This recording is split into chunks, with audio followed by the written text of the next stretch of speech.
शुरुआत में जब 9th से निकले थे तो बोर्ड से कितना हम डरते थे। इस क्लास को ज़रा सीरियसली लेना, ये सब हमको कहते थे। सच बात तो ये है कि उतनी टफ थी नहीं वो क्लास जितना हमें डराया जाता था। उन बोर्ड्स के एग्ज़ाम्स के लिए ज़बरदस्ती पढ़ाया जाता था। पढ़ाई के साथ मस्ती भी बहुत हुई थी। कभी ना भूलने वाली मेमोरीज हमने बनाई थी। याद है वो लंच टाइम जब दोस्तों से टिफ़िन शेयर किया था, और वो मॉर्निंग प्रेयर जिसे हमेशा बंक करने का मन किया था।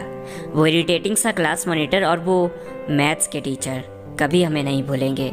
साइंस के प्रैक्टिकल्स और इंग्लिश के क्लास टेस्ट ये हमेशा याद रहेंगे। बैक बेंचर्स का फन और ना पढ़ने का मन, ये हर रोज़ हम देखते थे। और याद है सुबह जल्दी आकर डेस्क चेंज करते थे। कभी कभी तो होमवर्क स्कूल में ही करते थे। इस 10th क्लास को हम सीरियस ही नहीं लेते थे।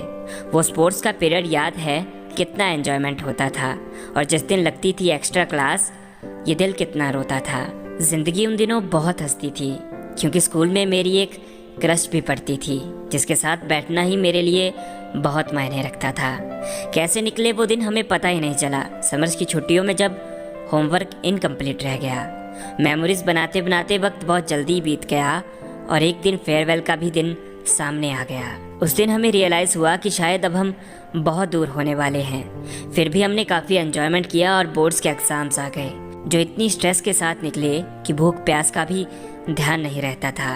पर जिस दिन लास्ट एग्ज़ाम आया, दिल खुश भी हुआ और बहुत रोया था, क्योंकि उस दिन हम लास्ट बार मिले थे अपने सारे दोस्तों से। उसके बाद कुछ स्ट्रीम्स में बंट गए और कुछ नए स्कूल में चले गए, और वो हमारी 10th क्लास हमेशा हमारे दिल में रह गई। कैसी लगी ये वीडियो ज़रूर बताना। हमारा नया channel thank you for watching.